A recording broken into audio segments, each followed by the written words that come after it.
नमस्कार, मैं ममता पांडे। आज मैं बीएससी फर्स्ट ईयर मेजर विद्यार्थियों के लिए ऊष्मागतिकी का प्रथम नियम के बारे में बात करेंगे।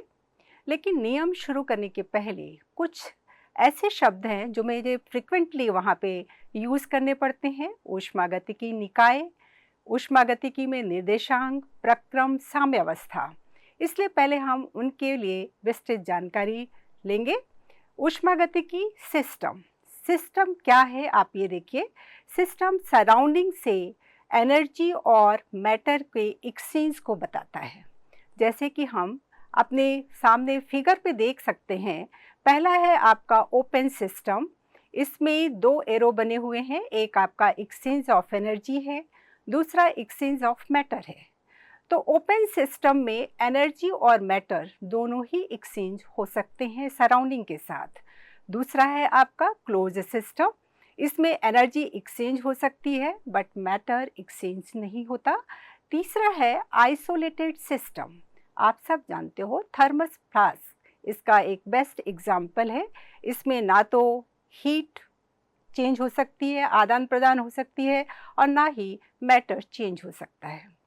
ऊष्मागतिकी निर्देशांक, कोऑर्डिनेट्स, पैरामीटर्स, वेरिएबल्स किसी भी सिस्टम को, किसी भी गैस को, उसकी अवस्था को पूरी तरह से एक्सप्लेन करने के लिए कुछ पैरामीटर्स की ज़रूरत होती है।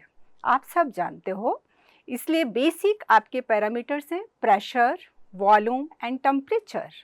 लेकिन इसके अलावा भी थर्मोडायनामिक्स में हम एंट्रोपी और आंतरिक ऊर्जा, इंटरनल एनर्जी, वेरिएबल्स, कोऑर्डिनेट्स के रूप में पाते हैं। आंतरिक ऊर्जा हमें फर्स्ट लॉ ऑफ थर्मोडायनामिक्स से कॉन्सेप्ट मिलता है और एंट्रोपी का कॉन्सेप्ट हमें सेकेंड लॉ ऑफ थर्मोडायनामिक्स से मिलता है। आप देख रहे हो, एक हमने इक्वेशन लिखा है परफेक्ट गैस के लिए। PV is equal to nRT होता है, n नंबर ऑफ मोल्स होता है, बट यहाँ पे फॉर 1 मोल के लिए हमने लिखा है PV is equal to RT। तो हमारे ये थर्मोडायनेमिकल कोऑर्डिनेट्स हैं। अब आती है बात थर्मोडायनेमिकल प्रोसेस की, जो कि बहुत ही इम्पॉर्टेंट है। बच्चों, आपने शुरू पे ही पढ़ा होगा बचपन में संधि विच्छेद, वहाँ पे हम यूज़ करेंगे। संधि विच्छेद में देखो समतापी प्रक्रम, आइसोथर्मल प्रोसेस। समतापी को कैसे लिखोगे? सम प्लस ताप, जिसका ताप बराबर हो, यानी T absolute temperature T constant होना चाहिए, यानी चेंज ऑफ टेम्परेचर 0 होगा। सेकेंड है आपका रुद्धोष्म। रुद्ध प्लस ऊष्मा, जो ऊष्मा को रुद्ध कर देता है, रोक देता है, यानी Q कांस्टेंट होगा। थर्ड है आपका सम आयतनिक। सभी कुछ संधि विच्छेद पे जा रहा है, बहुत अच्छे से समझ में आएगा। सम प्लस आयतन, जिसका आयतन बराबर हो, यानी वॉल्यूम कांस्टेंट होगा, तो चेंज ऑफ वॉल्यूम 0 होगा। इसी तरह से आप देखेंगे समदाबीय, जिसमें दाब कांस्टेंट होता है, और चक्रीय प्रक्रम। ये आपके लिए थोड़ा नया हो सकता है। चक्र बनना, आपने साइकिल का पहिया देखा होगा, जहाँ से शुरू करते हैं वहीं पे डिफरेंट पोजीशन से होते हुए हम फिर से वहीं पे आ जाते हैं। यानी चक्रीय प्रक्रम में, साइक्लिक प्रोसेस में इनिशियल और final points both are same होते हैं। इनको हम PV इंडिकेटर डायग्राम से इजीली एक्सप्लेन कर सकते हैं। जैसे आप इसमें देखिए साइक्लिक प्रोसेस पे आपका वर्टिकल Y एक्सिस में प्रेशर है, X एक्सिस में आपने वॉल्यूम लिया है। इनिशियल पॉइंट हमने कैपिटल A को लिया है और स्मॉल a से होते हुए B पे आता है कैपिटल B, फिर स्मॉल b से आते हुए अगेन इनिशियल पॉइंट A पे आ जाता है। This is the cyclic process. Similarly इसी तरह से हम आइसोबारिक, आइसोकोरिक और आइसोथर्मल को भी एक्सप्लेन कर सकते हैं। आप फिगर में आराम से देख सकते हैं। आइसोकोरिक यानी कि जिसका वॉल्यूम कांस्टेंट होना चाहिए। अगर वॉल्यूम कांस्टेंट है तो जो आपको ग्राफ मिलेगा पैरेलल टू प्रेशर एक्सेस मिलेगा। इसी तरह से आइसोबारिक में अगर हम लेते हैं जिसका प्रेशर कांस्टेंट है, वो हमें पैरेलल टू वॉल्यूम एक्सेस रहेगा।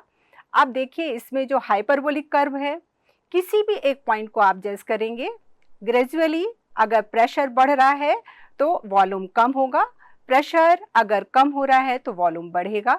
यानी एवरी पॉइंट प्रेशर और वॉल्यूम का मल्टीप्लिकेशन कांस्टेंट रहेगा अकॉर्डिंग टू बॉयल्स लॉ। अब हम लोग बात करते हैं थर्मोडायनामिक इक्विलिब्रियम। इक्विलिब्रियम यानी साम्यावस्था। तो सबसे पहले हम बात करते हैं तापीय संतुलन, थर्मल इक्विलिब्रियम, जिसमें टेम्परेचर सेम हो। आप फिगर में देखेंगे, अगर दो ऑब्जेक्ट हैं, एक हॉट है एक कोल्ड है, एक का टेम्परेचर ज़्यादा है एक का कम है, तो हीट फ्लो तब तक होगा जब तक दोनों का टेम्परेचर इक्वल नहीं हो जाएगा। सेकेंड है आपका केमिकल इक्विलिब्रियम, यानी कि कोई भी रासायनिक क्रियाएं नहीं होना चाहिए और इसमें रिएक्टेंट और जो प्रोडक्ट है दोनों का मास सेम होना चाहिए। थर्ड है मैकेनिकल इक्विलिब्रियम। मैकेनिकल यानी वर्क। वर्क कब होता है? जब हम किसी सिस्टम पे, गैस पे फोर्स लगाते हैं।